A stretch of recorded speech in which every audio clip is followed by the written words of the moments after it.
मैं मायके चली जाऊंगी, तुम देखते रहियो।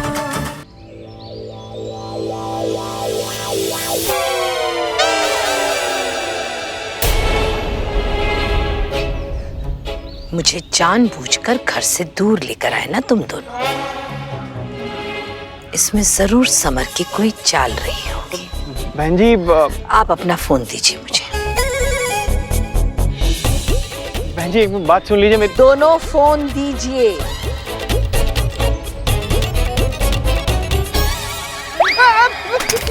मैडम मेरा नया फोन अभी खरीदा था मैंने। आइंदा से ये बचपना मेरे साथ मत करना।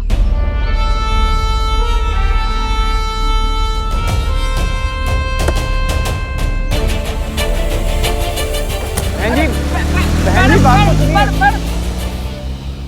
अब गाड़ी भी ले गई और मोबाइल भी ले गई, अब घर कैसे जाएंगे हम लोग? मैंने तुम्हारी मामा जैसी औरत आज। खबरदार मेरी मम्मा के बारे में एक लफ्ज भी बोला तो। यही तो प्रॉब्लम है तुम्हारी और तुम सबकी। भगवान बना कर रखा है तुमने तुम्हारी मामा को।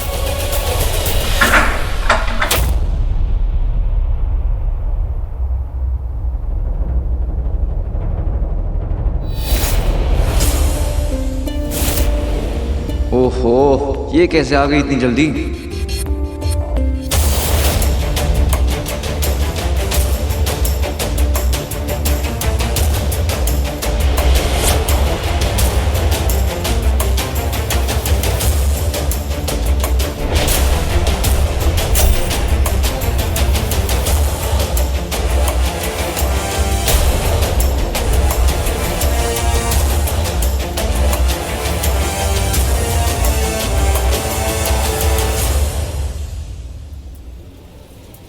इंस्पेक्टर साहब आइए।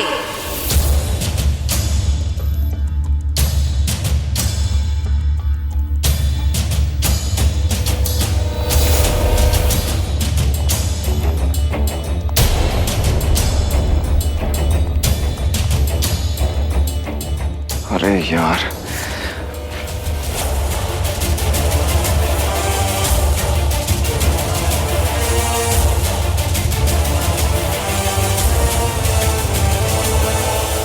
ओह, तो ये प्लान था।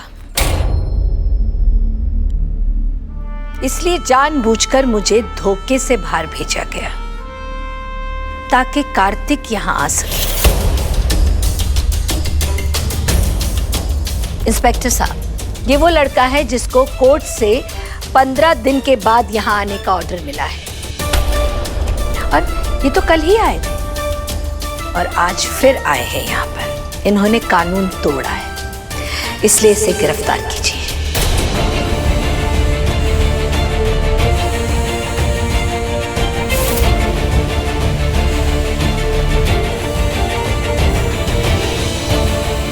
इंस्पेक्टर,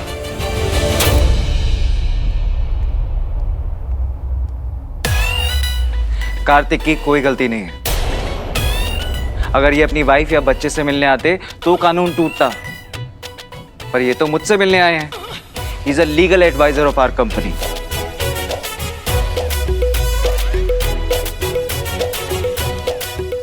इनका अपॉइंटमेंट लेटर।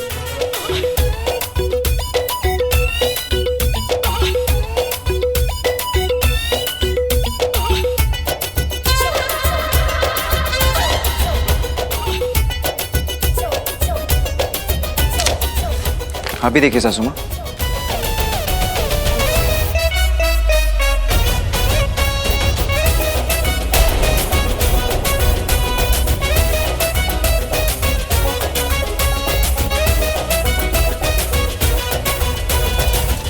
सत्या जी, हम मिस्टर कार्तिक को अरेस्ट नहीं कर सकते।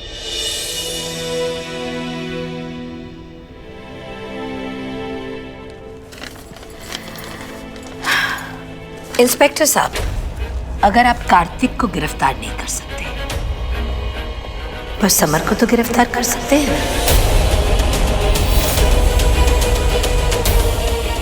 इसने अपने 2 आदमी भेजकर मुझे धोखे से इस घर से बाहर भेजा था।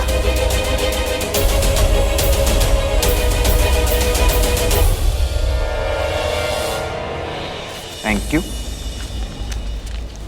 सासू माँ, क्या सबूत है आपके पास? इंस्पेक्टर सर, मैंने कुछ नहीं किया है, और अगर किसी को घर से बाहर भिजवाना बहुत बड़ा क्राइम है जिसके लिए पुलिस मुझे गिरफ्तार कर लेगी, तो प्लीज इन हाथों में मुझे हथकड़ी पहना दीजिए। सॉरी सत्या जी, बट मैं मिस्टर समर को भी अरेस्ट नहीं कर सकता। चलो कांस्टेबल। सॉरी सासू माँ।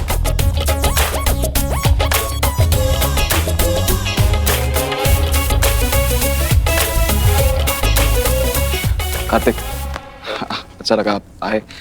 बाकी सारा काम मैं आपको बाद में बताऊंगा। आइए आप।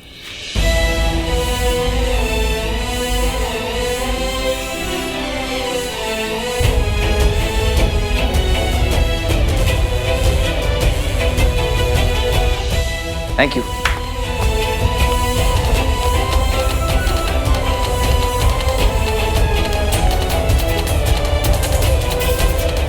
जया, चल जाके मुझे पानी पिला दे बेटा। मुझे मुझे बहुत घबराहट हो रही है। आओ नानी। समय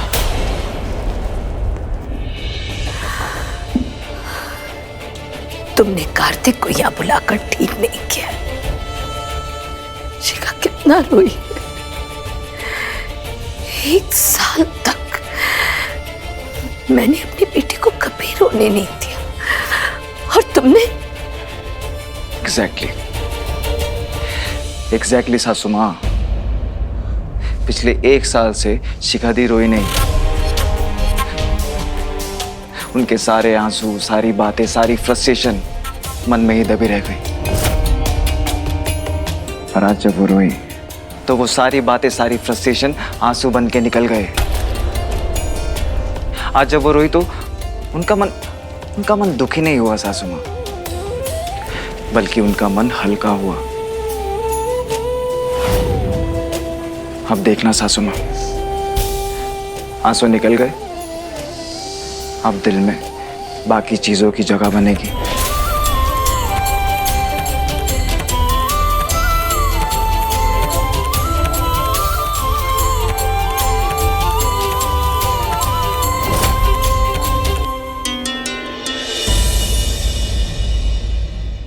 जया, शिखा, ऋचा,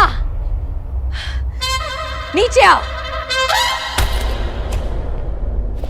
क्या हुआ मामा? जया, शिखा, ऋचा, तुम तीनों अपने अपने बैग्स पैक करके नीचे आओ। अभी ये क्या खेल खेल रही हैं सासू माँ? पर मामा हुआ कहा ना मैंने कि अपने बैग्स पैक करके नीचे आओ।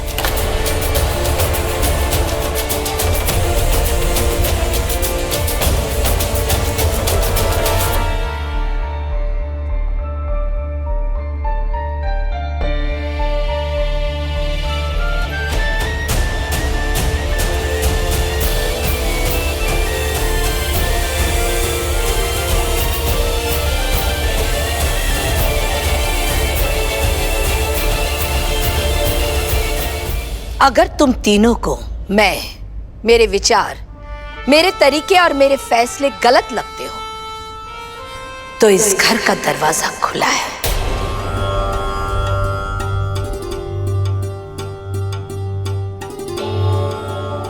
आप ये क्या बोल रहे हो मम्मा? तो क्या करूं? मैंने जो किया वो किसी को समझ ही नहीं आ रहा हो तो क्या करूं?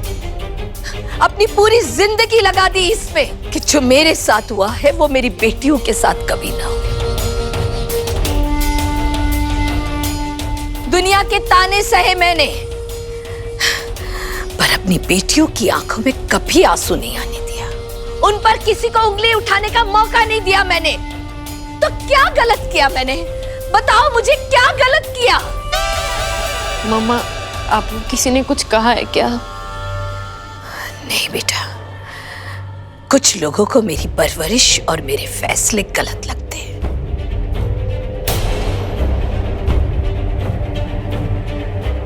कुछ लोगों को तो मैं भी बहुत गलत लगती हूँ, और उन्हें ऐसा लगता है जैसे मैं जबरदस्ती अपनी बेटियों का घर तोड़वाती हूँ।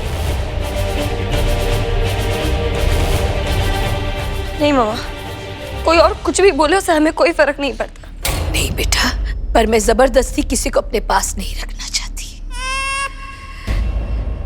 जब पति के बिना जी सकती हूँ तो अपनी बेटियों के बिना भी जी लूंगी। मामा ऐसे मत बोलो, ऐसा कुछ नहीं है। माँ के साथ जी लूंगी मैं, पर मैं जबरदस्ती किसी को नहीं रोकूंगी। चिका, आज तुमने कार्तिक के साथ बात की। अगर तुम्हें ऐसा लगता है कि तुम उसके साथ खुश रह सकती हो तो तुम जा सकती हो बेटा।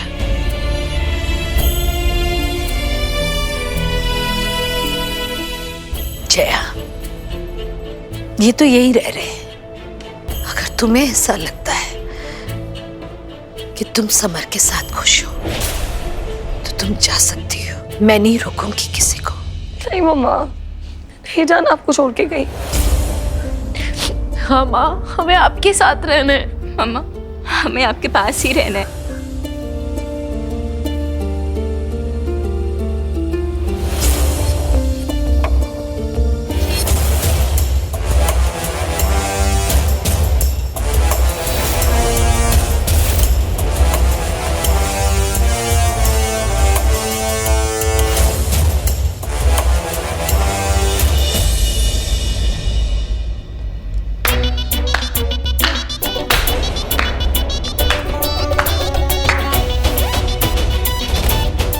वाह, इसे कहते हैं ब्रह्मास्त्र। हमारे देश में जब माँ बाप के पास कोई रास्ता नहीं बचता ना, तो एक ही रास्ता बचता है। उसे कहते हैं इमोशनल ब्लैकमेल, जो हमेशा काम करता है। कुछ माँ बाप अपने बच्चों को इमोशनल ब्लैकमेल करके उनकी जबरदस्ती शादियां करवा देते हैं, लेकिन आप तो उनसे कहीं आगे हो सासू माँ। आप तो इमोशनल ब्लैकमेल करके अपने बच्चों की शादियां तोड़वा देते हो। अभी तो और भी कहानियां होंगी ना आपके पास। Just shut up, okay? बहुत हो गया। समझते क्या हो तुम अपने आप को? हाँ, जो मुंह में आएगा वो बोल दोगे। हमारी मम्मा के स्ट्रगल का मजाक उड़ाओगे, हम सुन लेंगे। तुम्हें क्या पता लाइफ के स्ट्रगल के बारे में? हाँ, तुम तो बड़े परिवार में पैदा हुए हो। सारी चीजें तुम्हें ये चांदी की थाली में परोसी हुई मिली है, चाहे उस सुख सुविधाएं हो या रिश्ते हो। हमारी मम्मा ने किया है स्ट्रगल, अकेले हम तीनों बेटियों को पाला, पढ़ाया लिखाया, अपने पैरों पे खड़ा होना सिखाया। खुद भूखी रही पर हमें कभी भूखा नहीं रहने दी।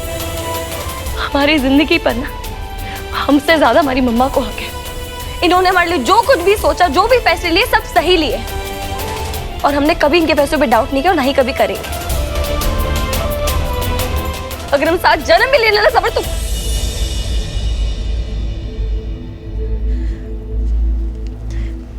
एनीवे लिसन, तुम यहाँ रहने आए हो ना, तो शांति से रहो और रहने दो।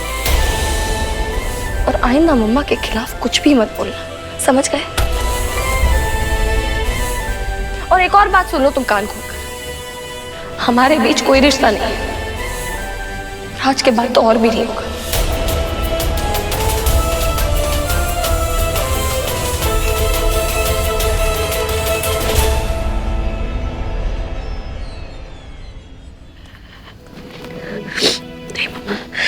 चलो आप अंदर चलो। चलो। नहीं बेटा, तुम चलो, मैं आती हूँ। मम्मा प्लीज बेटा।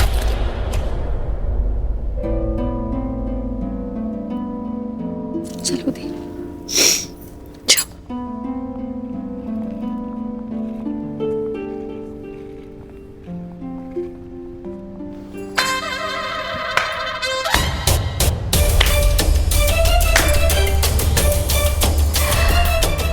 तुमने सही कहा था कि इमोशनल ब्लैकमेल काम करता है, पर आज तो इमोशनल ब्लैकमेल ने कमाल ही कर दिया।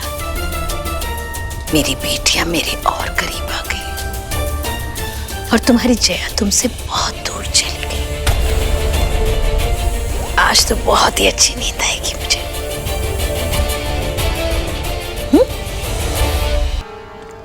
सासू माँ,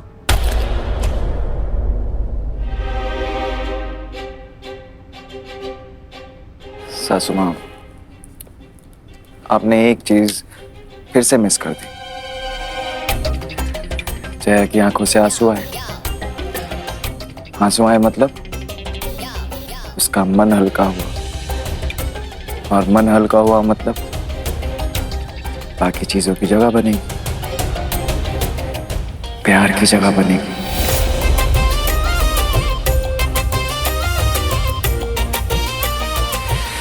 अब मुझे बहुत अच्छी नींद आएगी। एंड बाय द वे सासू माँ,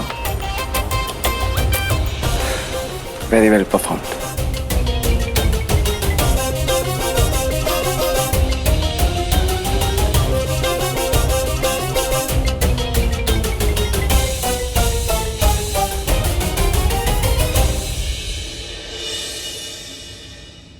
आज कचौरी बनाते वक्त हमारे समर की बहुत याद आई।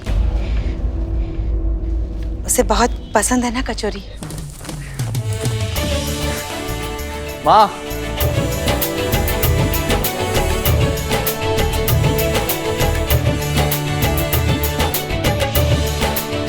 साजी जी, घर में कचौड़ी बने और मैं ना हूं।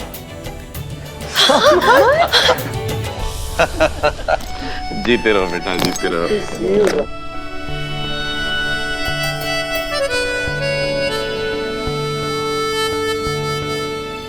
अब अच्छा, जया कैसी है? समर बेटा, वहाँ सब ठीक है ना? जया बहुत नाराज है और दादाजी वहाँ कुछ ठीक नहीं है, पर मैं सब कुछ ठीक कर दूंगा।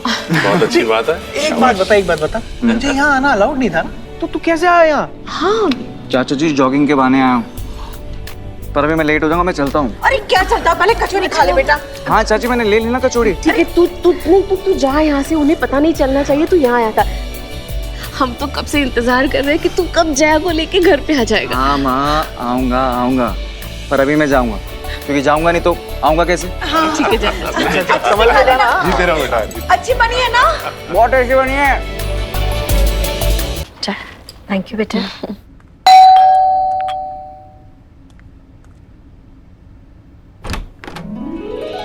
हाय, आई एम गीतांजलि। मुझे जया से मिलना है, अपनी शादी के बारे में बात करनी है। हाय, मैं ही जया हूँ। Oh sorry. इट्स ओके, कम है। Thank you. नानी, मामा, ये गीतांजलि इज माय नानी, मेरी मम्मा। नानी। नमस्ते आंटी जी। नमस्ते बेटा। Please sit. जया, मैंने तुम्हारा नाम बहुत सुना है कि तुम लास्ट मोमेंट पे भी सब कुछ मैनेज कर लेती हो। एक्चुअली 5 दिन में मेरे शादी का मुहूर्त निकला है। तुम 5 दिन में सब कुछ मैनेज कर लोगी ना? I'll try। अच्छा, उससे पहले आप मुझे ये बताइए कि आपको वेडिंग कैसी चाहिए, डिटेल में। कैसे भी चाहते हो। ये आपकी शादी नहीं करवा पाएंगी, सॉरी मैडम, आप किसी और को देख लीजिए।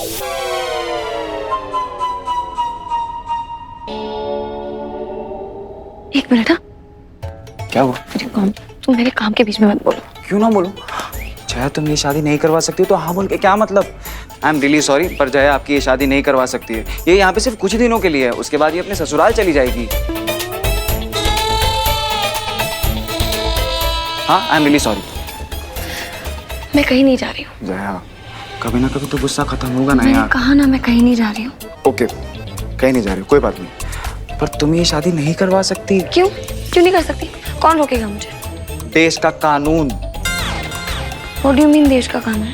सी, ऐस पता लो, हमें 6 महीने तक साथ में रहना है, और जब तुम शादी ब्याह का काम करोगी तो ऑब्वियसली घर से तो बाहर जाओगी, और जब तुम घर से बाहर जाओगी तो मैं कहाँ जाऊंगा? मुझे तो तुम्हारे साथ रहना ना जया। अपनी बकवास ना प्लीज बंद कर। बकवास नहीं कर रहा हूँ जया, तुम्हें कानून बता रहा हूँ बेबी। बेबी मत बोलो, बेबी नहीं मैं तुम्हारी। ओके सुनो। डोंट कॉल मी बाबू।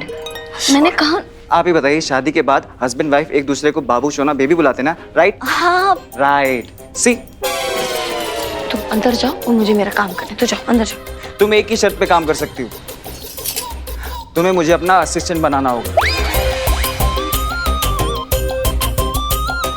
देखो, इस बहाने मैं तुम्हारे साथ भी रहूंगा, और तुम्हारी हेल्प भी हो जाएगी। 1 मिनट,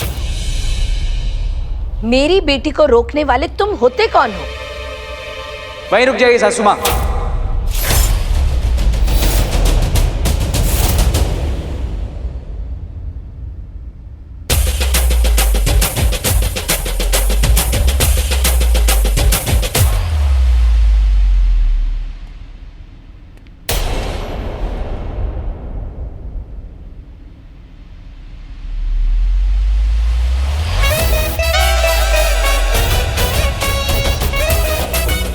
ये हम पति पत्नी के बीच की बात है। इसके बीच में किसी को कुछ भी बोलने का कोई हक नहीं है।